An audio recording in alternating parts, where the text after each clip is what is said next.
Bonjour Arthur. Bonjour. Je dois dire Arthur Esbag, parce que c'est comme ça que ce livre qui fait un succès de librairie incroyable, c'est comme ça, en fait, que vous vous présentez Arthur. C'est pas l'animateur, c'est autre chose, la personne que j'ai devant moi.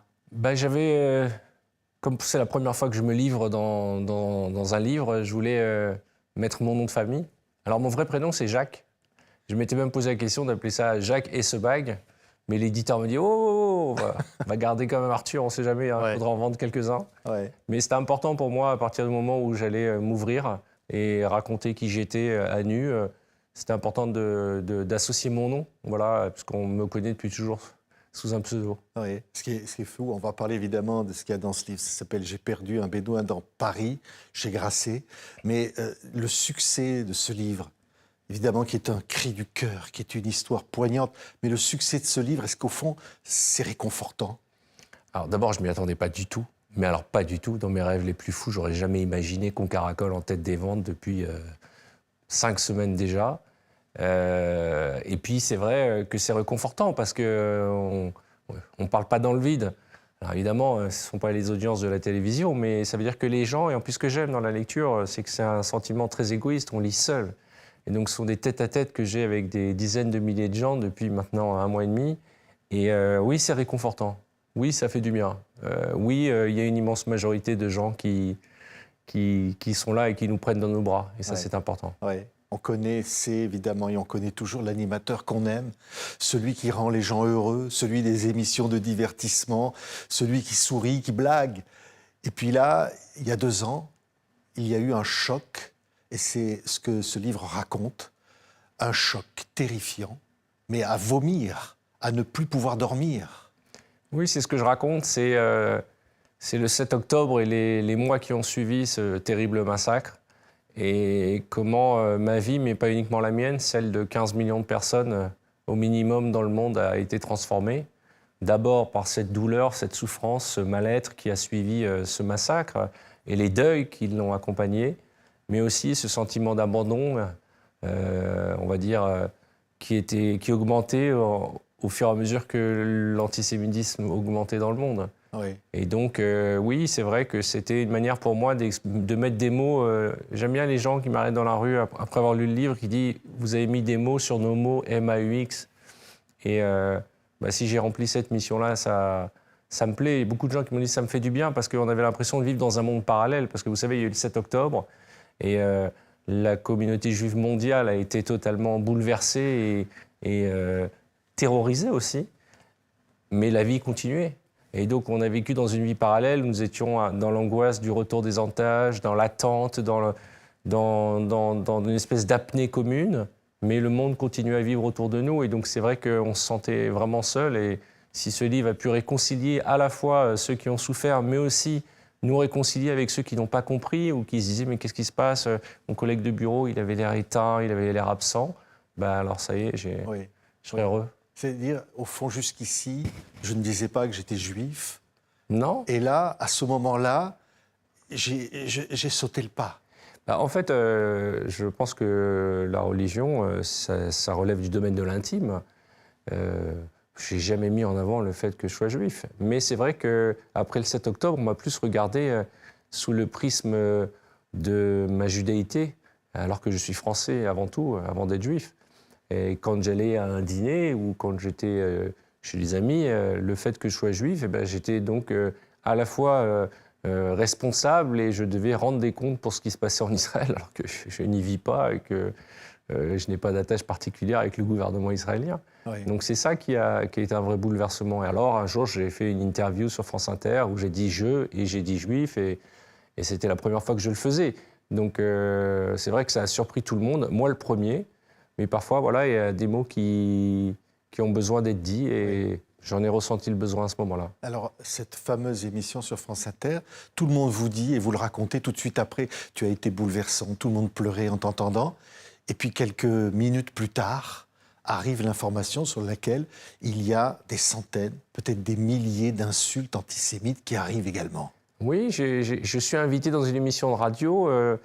chez Sonia De Villers, et je dis simplement que les Juifs de France, les Français juifs ont peur de cette montée de l'antisémitisme qui est statistique. Hein. À l'époque, c'était plus de 1000% juste après le 7 octobre. Je dis simplement ça, je dis on ne comprend pas ce qui se passe, nous avons peur.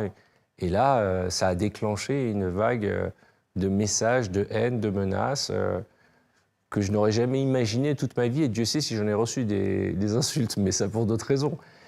Mais c'est très particulier parce que c'est ce qui ressort de ce conflit. C'est-à-dire que le 7 octobre, il y a eu des terroristes qui ont massacré et enlevé des innocents. Et le 8 octobre, la planète entière était déjà en train de devenir antisémite. Alors que personne encore en Israël n'avait imaginé déclencher une quelconque guerre. Les Israéliens étaient en train de compter leurs morts, de chercher le nombre d'otages qui pouvaient avoir été pris, et que déjà les chiffres de l'antisémitisme explosaient. C'est très particulier. Oui. Tout de suite après, vous allez à une manifestation au Trocadéro, autour du Trocadéro. Vous vous attendez à voir une marée humaine. Et puis là, non. Quelques milliers de personnes, des Juifs essentiellement. Ben oui, parce que je suis surpris du fait que... D'abord par le fait que la place Trocadéro est clairsemée, qu'on s'attendait à ce qu'il y ait, comme vous dites, une marée humaine pour à la fois soutenir les Juifs et leur témoigner d'une solidarité. Et personne n'était là, enfin pas beaucoup de monde, toujours les mêmes. On avait l'impression d'être en circuit fermé et on a ressenti, et je ne suis pas le seul, et c'est pour ça que j'en parle dans mon livre, une espèce de sentiment de solitude, d'abandon à ce moment-là. On aurait aimé que les gens soient là pour nous serrer dans les bras. Comme on l'a été, comme je l'ai toujours été, moi, pour toutes les causes. Que ce soit pour les Ouïghours, pour les femmes afghanes, pour George Floyd, pour les LGBT. Je suis descendu dans la rue et j'étais heureux de le faire et c'était normal de le faire. Et je m'étais dit, si moi je descends pour toutes les causes, pourquoi quand une fois ça me touche, les gens ne descendraient pas? Mais bon, oui. Vous savez, on ne peut pas reprocher aux gens de ne pas partager votre douleur. Mais c'était assez particulier. Puis après, on a eu cette déferlante qui dure depuis 2 ans, qui fait que c'est devenu le seul et unique conflit dont on parle et sur lequel les gens s'hystérisent. Prenez le Soudan en ce moment, 150 000 morts, des millions de gens déplacés, personne n'en parle, ou peut-être à peine à comparer à ce qu'on a pu parler de ce conflit. Oui, ça ne veut pas dire que l'un n'empêche pas l'autre. Hein. Oui, ça c'était la une du Parisien avec vous, hein, Arthur. Toute une génération de jeunes juifs est terrorisée. Vous le dites encore, ça, c'est vrai, aujourd'hui? Les étudiants, oui. C'est très dur d'être étudiant aujourd'hui dans certaines facs. Vous avez vu, c'était Paris 8 de mémoire, je ne sais plus quelle fac qui a demandé aux jeunes de s'exprimer s'ils étaient pour le 7 octobre. Et, quand on a un mouvement étudiant, même s'ils sont minoritaires, mais qui fait beaucoup de bruit et qui veut globaliser l'intifada, être étudiant aujourd'hui c'est compliqué, mais être juif aujourd'hui c'est compliqué. Je connais plein de gens autour de moi, et vous pouvez vérifier, qui, quand ils commandent un taxi, changent leur nom de famille. Ou quand ils vont à la fac, ils rentrent leur étoile de David sous leur t-shirt, ou ils ont retiré la mezouza de leur porte. Donc il y a une vraie inquiétude. Oui. Vous, Arthur, vous dites, oui, je ne pourrais pas me taire, je ne pouvais pas me taire. Mais je savais qu'il fallait en payer le prix, et j'en ai payé le prix. C'est-à-dire une protection rapprochée, c'est-à-dire vivre dans la peur. Non, pas dans la peur. Je ne vis pas du tout dans la peur. Je vis juste protégé, au cas où. Mais c'est tout. Non, je n'avais pas le pouvoir de parler, mais je n'avais pas le pouvoir de me taire. Donc j'ai parlé parce que, vous savez, il y a des choses comme ça, des trucs que vous faites dans la vie que vous ne réfléchissez pas, qui sont instinctifs. Moi, après le 7 octobre, après ce qui s'est passé, les messages que j'ai reçus, les appels au boycott, toutes ces choses que j'ai vécues depuis 2 ans, mon ADN s'est mis à bouillir, voilà, ça a circulé dans mon sang, et je me suis dit, écoutez, ça fait 30 ans que je suis l'animateur que l'on aime détester, que je fais rire les gens à la télévision, que j'essaye de divertir les Français du mieux que je peux. Et je n'ai jamais parlé en mon nom. Voilà, j'ai toujours parlé en tant qu'Arthur l'animateur, et là j'avais envie de parler en tant que Jacques, l'être humain. Voilà, c'est aussi parce que j'ai 59 ans, que je suis dans une période de transmission, que j'essaie d'inculquer quelques valeurs à mes enfants dans l'éducation que je leur donne, et que se tenir droit et ne pas courber les chines, ça fait partie des valeurs que j'essaie de transmettre. Ouais. Ça vous a blessé, les artistes, ces amis, ces gens que vous fréquentiez, qui n'étaient pas là à la manifestation? Non, non, franchement, non. Non, de quel droit je reprocherais à des artistes de ne pas venir? Alors, je l'ai dit dans mon interview, quand j'ai été interviewé. Sur le moment, j'ai eu un coup de chaud et j'ai dit c'est pas possible, pourquoi ils sont pas là? Et puis, je peux comprendre, si on devait descendre dans la rue pour toutes les causes, tout le temps. Là où je leur en ai voulu, et c'est un grand mot, vouloir, où j'étais déçu parfois, c'est qu'ils n'avaient de cesse à appeler au cessez-le-feu, ce qui était tout à fait légitime. Il fallait que cette guerre s'arrête, mais qu'ils n'appelaient pas la libération des otages, alors qu'on sait très bien que la guerre s'arrêterait, on l'a su dès le début, qu'elle a commencé par une prise d'otages et qu'elle s'arrêterait par leur libération. Et si tous ces artistes, tous ces intellectuels, tous ces journalistes, toutes les personnalités qui, pendant des mois et des mois, ont appelé au cessez-le-feu, s'ils avaient mis la même énergie pour appeler à la libération des otages, je pense que cette guerre aurait été terminée depuis longtemps. Donc voilà, j'étais un peu triste parce que je me disais, vous n'êtes pas prononcé quand Israël s'est fait attaquer, quand il y a eu un massacre. Pourquoi vous l'ouvrez quand Israël se défend? Oui. Vous allez à un moment faire un petit film pour être diffusé pendant un grand match de football pour alerter sur l'antisémitisme. Vous cherchez un réalisateur, il y en a un qui dit OK, puis finalement il se désiste. Oui, il y a beaucoup il trahit en quelque sorte, il a peur. C'est on a peur de savoir. Aujourd'hui, il y a des pressions liées aux réseaux sociaux, c'est quand même le mal du siècle. Il y a des pressions liées aux industries, que ce soit du cinéma, de la musique, où mieux vaut se taire, mieux vaut se faire profil bas pour certains. Moi, j'ai des artistes qui sont des amis et qui me disent « J'adorerais venir dans ton émission de télé, mais je reçois des menaces de mort. Qu'est-ce que je fais, quoi ?» J'ai une femme, j'ai des enfants, moi, je ne suis pas protégé. Je leur dis « Ne viens pas, tu reviendras dans quelques mois. » Donc il faut mesurer les pressions communautaires terribles que certains artistes prennent, à la fois des pressions de communautés religieuses, mais aussi de communautés professionnelles. Aujourd'hui, être un artiste juif dans le cinéma français, c'est pas évident. C'est vrai qu'il y a, on a vu à la Philharmonie de Paris, des manifestations pendant l'orchestre d'Israël pour le soutien aux Palestiniens et avec des fumigènes à l'intérieur de la Philharmonie. Alors, franchement, là, on est vraiment, pour moi, je trouve ça complètement pathétique.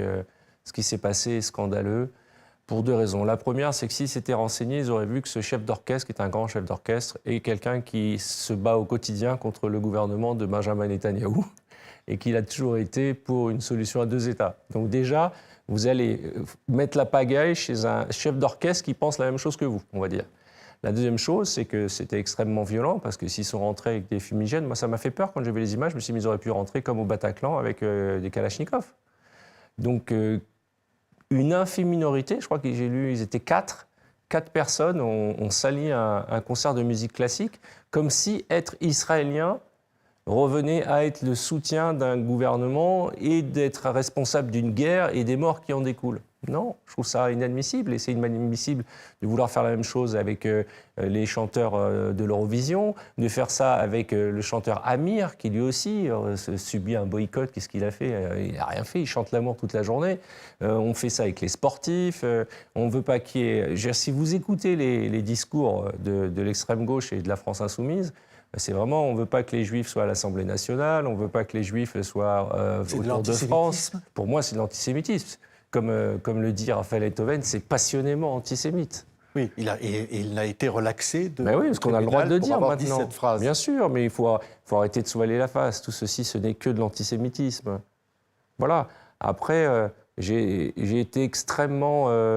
Franchement, ça m'a choqué, les images de la Philharmonie. Et à la fin, maintenant, les politiques disent « Ah, mais ils ont joué l'hymne national à la fin. » Bon, et les mecs se sont comportés comme des hooligans avec des fumigènes. Dans les matchs de foot, il y a l'hymne, à un moment ou à un autre. Oui, oui. C'est vrai que vous dites dans ce livre, une vie est une vie, un enfant est un enfant, Bien sûr. Un enfant israélien, un enfant palestinien. Bien sûr. Et vous la pleurez question les ne deux. se pose même pas. Je sors cette phrase maintenant désormais dans toutes mes interviews comme un mantra. L'empathie n'a pas de drapeau. J'ai la même peine pour un enfant qui meurt en Israël que pour un autre qui meurt à Gaza, et comme un autre qui meurt au Soudan, au Niger, au Yémen, en Syrie, partout dans le monde où il y a des enfants qui meurent, c'est inadmissible. Alors on peut dire que c'est bateau, mais moi je l'ai toujours pensé. Qui est pour la guerre et il faudrait vraiment être un monstre pour se réjouir de la mort d'enfants, quel qu'il soit. Oui. Et lorsque ce massacre a eu lieu, vous allez rentrer, vous le racontez dans ce livre poignant, Arthur, un repli sur vous-même, quelque part, avec un enfant, Noam, qui va, lui, devoir Alors, c'est pas aller mon au enfant, c'est mon combat. filleul. Oui, C'est mon filleul. un enfant, mais qui n'est votre filleul de votre meilleur ami qui est disparu. Exactement. Et qui, lui, est confronté directement à cette guerre et pour lequel vous allez vous faire un sang d'encre. Bah, Et Et vous savez, le 7 octobre, à 7 h du matin, quand mon téléphone a sonné, c'était d'abord ma famille. Moi, vous savez, ma mère a grandi en Israël, donc j'ai des oncles, des tantes, des cousins qui sont israéliens. Et donc, on s'est fait un vrai sang d'encre, c'est le cas de le dire. On était terrorisés à l'idée qu'il puisse arriver quelque chose. Et puis moi, j'ai un filleul qui a 28 ans, et ce genre de soirée, le Festival Nova, c'est typiquement le genre de fête où il sera allé. Donc j'ai eu une vraie angoisse. Heureusement, j'ai appelé et puis très vite, il a décroché. J'ai compris qu'il était en vie.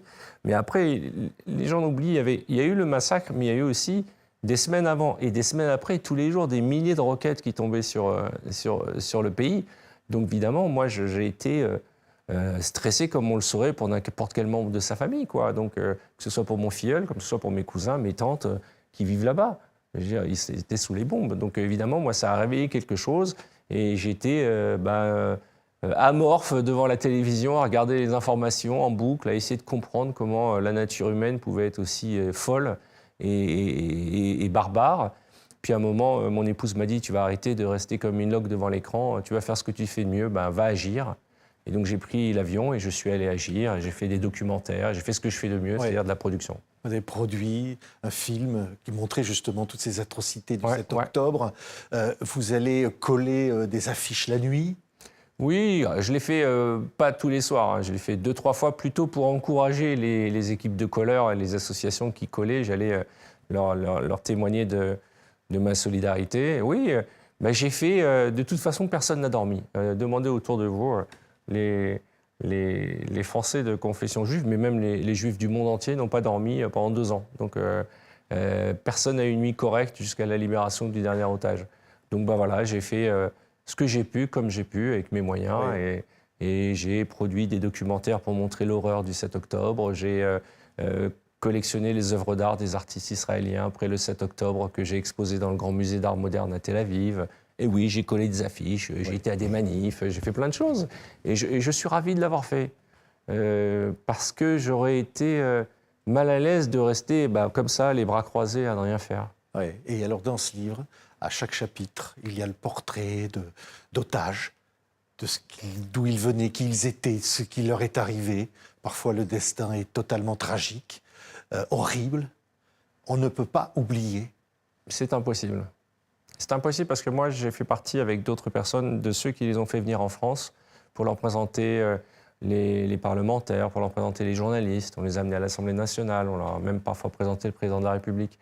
Donc, sans les connaître, quelque part, ils sont devenus un peu ma famille, puisque j'étais en contact tout le temps avec eux.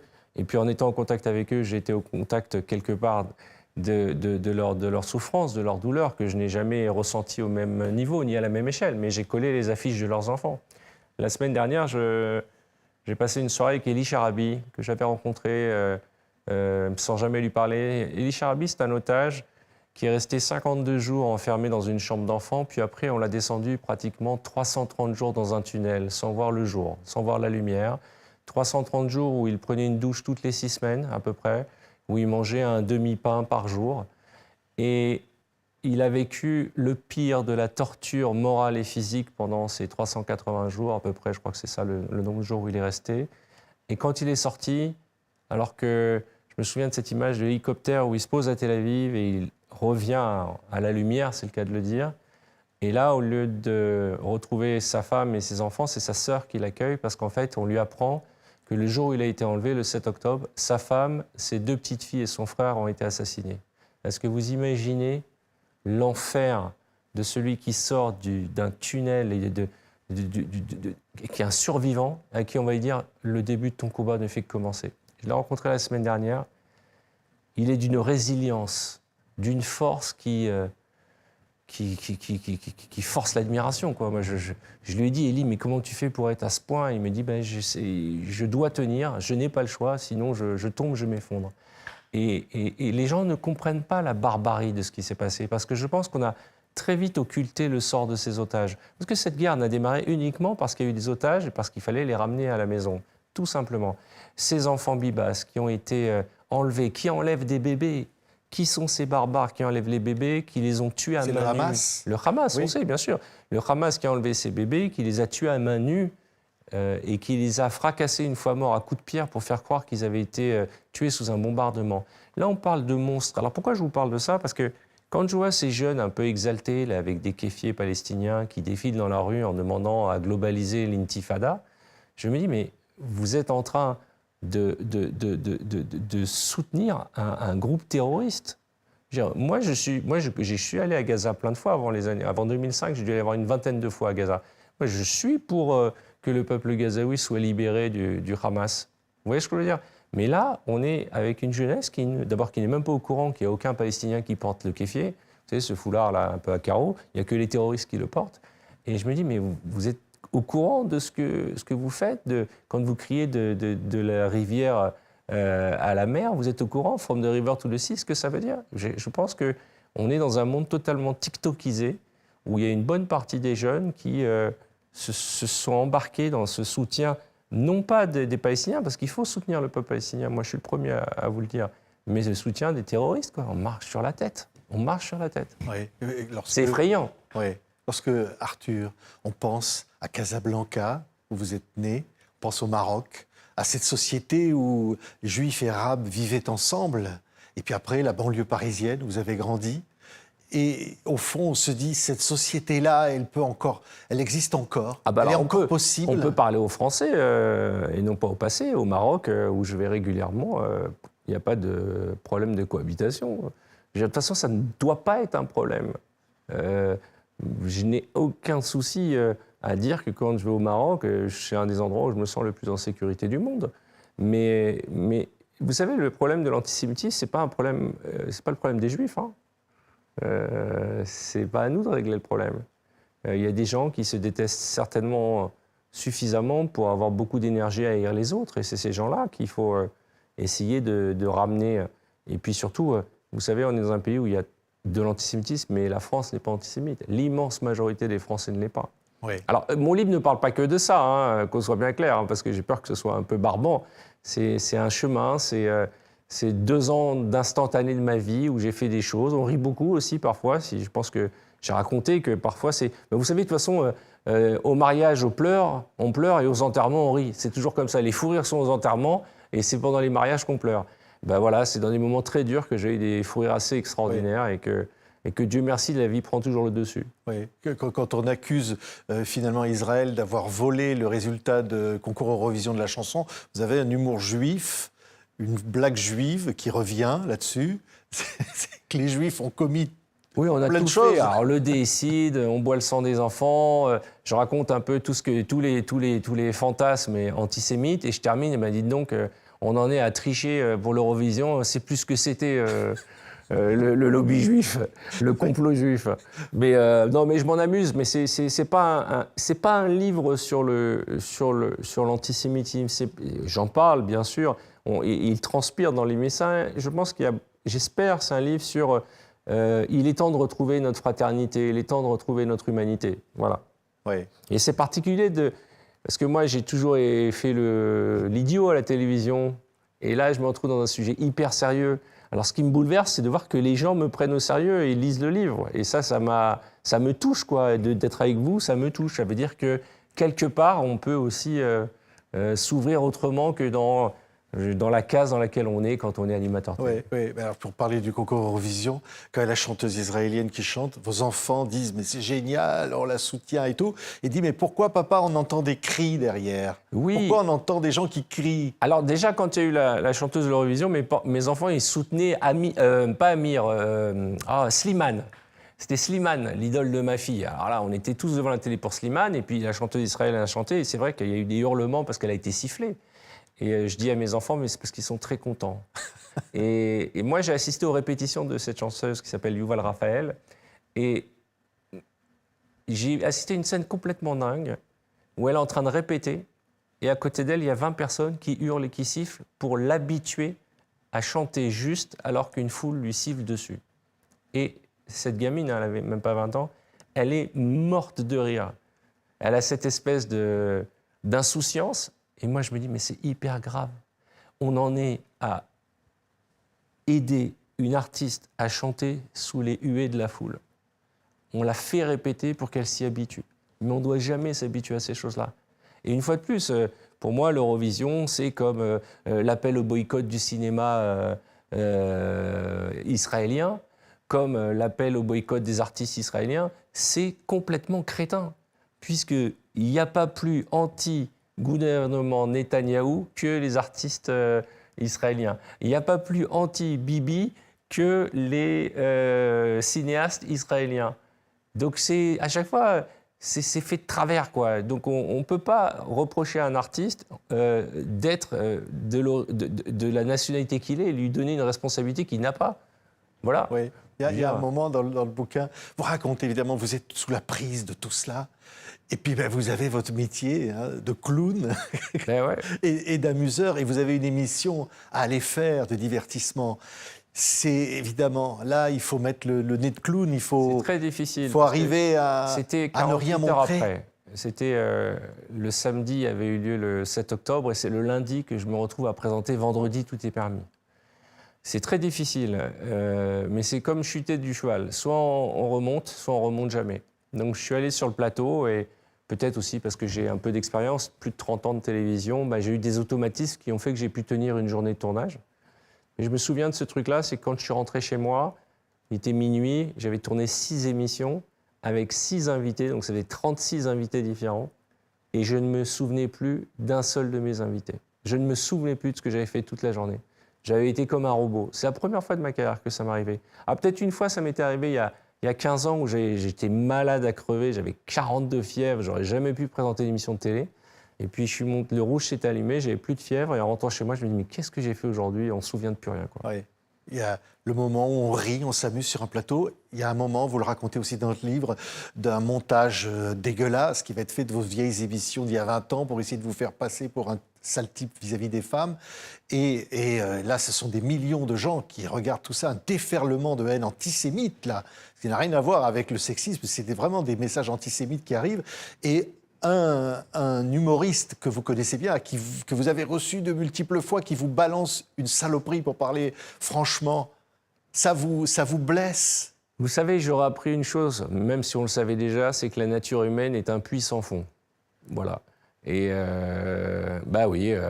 j'ai eu des déceptions. J'ai des amis qui ont cessé de m'appeler juste parce que j'ai dit que... parce que j'ai soutenu les otages. Vous imaginez un peu... Si on se pose et qu'on écrit ça sur une feuille, c'est j'ai fait des déclarations où je soutenais les otages, qui étaient français à l'époque. N'oubliez pas qu'il y avait beaucoup d'otages français et qu'il y a eu 50 morts qui sont français. D'accord ? Et je disais, mais il faut parler des otages. Eh bien, et je rajouterais, j'ai des amis qui ont arrêté de m'appeler juste pour ça. Qu'est-ce qui se passe dans leur cerveau tordu ? Bon, je m'en fous, c'est pas grave, c'est-à-dire que ce n'étaient pas des amis. Mais entre-temps, moi, j'ai rencontré des justes, j'ai rencontré des gens formidables. J'ai rencontré des gens qui, depuis 2 ans, se battent à mes côtés sans qu'on leur ait demandé quoi que ce soit et qui n'ont que des coups à prendre. Sophia Aram, Caroline Forès, Amnous, Mona Jafarian. D'abord, c'est souvent des femmes. Je trouve que les femmes ont un peu plus que les hommes. Oui. Elles sont extrêmement courageuses. Et si je devais faire le chemin inverse, pour rien au monde, j'échangerais ces nouveaux visages qui sont devenus mes proches avec ceux qui m'ont lâché en cours de route. D'ailleurs, vous dites, on n'oubliera rien. Oui. On n'oublie rien. Oui. Il faut, à un moment... Alors moi, je suis rancunier en plus. Je ne suis pas revanchard, mais je suis rancunier. Non, je n'oublierai pas. Je n'oublierai pas ceux qui, quand j'ai besoin qu'on me tende la main, m'ont lâché et qui, 6 mois après, m'ont appelé pour que je leur donne un coup de main. Voilà, je suis comme ça. Bon, chacun ses défauts. Oui. Mais à un moment, vous recevez une récompense à l'Élysée. Et tout le monde est là, justement. Il y a les personnes dont vous venez de parler. Et puis, vous dites, je reçois un prix. Mais vous dites, au fond, pourquoi je suis récompensé ? Mais je n'ai fait que dire quelque chose d'une évidence. Oui, et je reçois un prix pour ça. Qu'au fond, dire qu'on est révolté parce que des Juifs sont assassinés parce que Juifs, ça mérite une récompense. C'était ubuesque. C'est le président de la République qui m'a remis un prix qui s'appelle le prix Jean-Pierre Bloch sur la lutte contre l'antisémitisme. Et je dis, mais je ne comprends pas qu'on en soit à remettre un prix à quelqu'un qui lutte contre l'antisémitisme. Mais d'ailleurs, lutter contre l'antisémitisme ou toute forme de racisme, on ne doit pas recevoir un prix, ça doit être normal, ça fait partie de notre job de citoyen. Et ouais, ça m'a bouleversé. Alors j'ai changé de discours en cours de route, j'ai dit je ne comprends pas qu'on me remette un prix, quoi. À la limite, j'aurais préféré qu'on remette un prix à quelqu'un qui a fait des choses concrètes, qui a fait des lois, qui a fait... Mais bon, écoutez, j'étais quand même content de le recevoir. Mais quand vous recevez le prix du meilleur producteur, et là vous voyez que personne ne parle de ça alors que c'est dans toutes les têtes, là vous pratiquement vous prenez le prix puis vous partez, vous quittez la séance. Alors c'est différent parce que là à nouveau c'est le 11 octobre, c'est 4 jours après le massacre. En Israël on compte encore les morts, il y a encore des terroristes dans les kibboutz et on ne sait pas qui sont les otages. Donc imaginez un peu l'état de traumatisme du pays avec des milliers de roquettes tous les jours, mais par milliers, ça n'arrête pas, c'est un pays en guerre, quoi. Et je me retrouve à recevoir un prix au MIP à Cannes, c'est le salon de la télévision. Et normalement, à Cannes, chaque année, ce sont des producteurs israéliens qui remportent des prix parce qu'ils ont un talent fou. Ils ont fait toutes les séries que vous voyez, de Faouda au Shtitzel, en passant par Téhéran. Il y a une vraie créativité, il y a une vraie dynamique dans la production audiovisuelle en Israël. Et là, d'un coup, il y a 1 heure de discours avec plein de producteurs que je connais du monde entier et personne ne fait une quelconque allusion à ce qui s'est passé. Et moi, je reçois le prix, le dernier prix, censé être le plus important, et je dis, mais je ne comprends pas. Chaque année, ici même, on se bagarre pour avoir les droits des séries israéliennes, on se bagarre pour avoir leur exclusivité, on se bagarre pour travailler avec eux. Et là, alors que les producteurs avec lesquels on travaille tous les jours sont soit en deuil, soit ont revêti l'uniforme, soit sont totalement traumatisés, on ne leur dit pas un petit mot de soutien. Oui. Alors je l'ai fait. Oui. Il y a beaucoup d'humanité dans ce livre, Arthur, des rencontres inattendues, presque amoureuses quelque part, c'est-à-dire que des fraternités au-delà de tout, et avec des gens que vous ne connaissiez pas avant, et puis des départs impromptus où on prend l'avion en 1 heure parce qu'il y a quelque chose de plus urgent que tout le reste, au fond même que votre carrière. Il y a des choses plus grandes que tout, parce que je le disais, vous êtes le symbole de la réussite, le symbole de celui qui a eu tout, et on se dit au fond, vous allez sur un terrain, vous prenez des risques. Quel est le risque que j'ai pris ? Quel risque j'ai pris à dénoncer l'antisémitisme et quel risque j'ai pris à rappeler qu'il y avait des otages, dont des otages français dont plus personne ne parlait. Vous savez, j'ai 59 ans. Je crois que j'ai plus rien à prouver dans mon industrie, qui est la télévision, en tant qu'animateur et producteur. Il y a des matins où on se lève, on se dit... c'est vrai que moi, j'ai toujours été très contrôle fric sur mon image. J'ai jamais montré d'image de ma famille, jamais de photos de mes enfants, j'apparais jamais dans la presse People. Et je me suis dit, à un moment, vous savez, c'est le ventre qui parle, ce sont les tripes qui parlent. Je me dis, si je ne parle pas maintenant, j'aime bien paraphraser Hillel le Grand quand il a dit si je ne suis pas juif maintenant, quand le serai-je ? Et si je ne suis pas derrière Israël aujourd'hui, quand le serai-je ? Et c'était important pour moi. Voilà, vous savez, je suis dans une période de transmission. On a des enfants, on leur apprend des valeurs, on essaye de leur inculquer un peu des choses. Et je pense que leur expliquer qu'on peut souffrir et transformer cette souffrance en action, c'est aussi une façon de se dire que c'est important de se regarder et d'être droit dans son miroir. Et je suis content d'avoir fait et je continue à le faire. Il y a de l'espoir aujourd'hui. Bien sûr. C'est le feu, libération des otages. Ce sera peut-être le sujet d'un prochain livre. Pourquoi pas. Hein ? Mais c'est vrai que l'histoire a continué après ça. Oui, ce n'est que le début. Si vous voyez, aujourd'hui, il n'y a plus de guerre à Gaza. Il n'y a plus de problème. Enfin, il n'y a plus de guerre. Il y a encore des violations de cessez-le-feu. Oui, de part et d'autre. Oui, il n'y a aucun problème là-dessus. Mais ce que je veux dire, c'est qu'il n'y a plus de bombardements. C'est fini. De part et d'autre, chaque côté de la frontière, chacun commence sa reconstruction, même si elle va être difficile aussi pour le peuple gazaoui. C'est très dur ce qu'ils ont vécu. Mais j'ai l'impression qu'on continue à hystériser le conflit. En France en particulier, on continue, des députés continuent à vouloir tirer sur les braises de ce conflit, au lieu de se dire, la paix est proche, il va y avoir les accords d'Abraham, chacun va pouvoir recommencer à vivre correctement, il faut aider les Gazaouis à reprendre une vie, à reconstruire, ne serait-ce que des logements pour qu'ils puissent y vivre, et se concentrer sur autre chose que la guerre et les attentats. J'ai l'impression, pour des raisons vraiment que je ne comprends toujours pas, qu'on continue à à balancer des bûches sur les braises, à souffler sur les braises. Je cherche l'expression depuis tout à l'heure, mais on continue à souffler sur les braises alors qu'il faudrait se concentrer sur la paix. Mais à tous ces Juifs qui ont peur et qui peuvent tenter de quitter la France, vous leur dites quoi, Arthur? Restez? Moi, je reste. Hein. C'est chez moi, ici. Ouais. Hein. Moi, je suis français. Hein. Je suis d'abord français. Sur ma carte d'identité, il n'y a pas marqué juif. Hein. Il y a marqué français.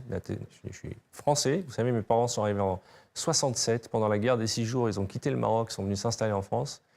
Et le jour où nous avons été naturalisés français, mon père, vous savez ce qu'il a fait? Il nous a appris la Marseillaise. Et il m'a dit, je n'oublierai jamais, il m'a dit, la France nous accepte, ne t'avise pas de faire de conneries. Tu respectes la France. Et la France m'a tout donné, j'essaie chaque jour de lui rendre un peu plus. Mais pour moi, c'est mon pays, il n'y a pas de raison que je quitte le pays. Et d'ailleurs, il faut rester. Ce serait trop facile. Ce n'est pas parce qu'il y a une infime minorité de crétins qui nous traitent de sales juifs qu'on va quitter le pays. Au contraire, on va rester, on va leur expliquer qu'ils ont tort. Merci. C'est le témoignage d'Arthur. Arthur Esbag. Hein, et j'ai perdu un bédouin dans Paris. On ne dira pas pourquoi ce titre, parce qu'il faut lire le livre qui est formidable chez Grasset. C'est vraiment absolument bouleversant ce livre écrit comme ça, sous une forme d'urgence absolue. Merci beaucoup Arthur. Merci à vous monsieur, merci de m'avoir reçu.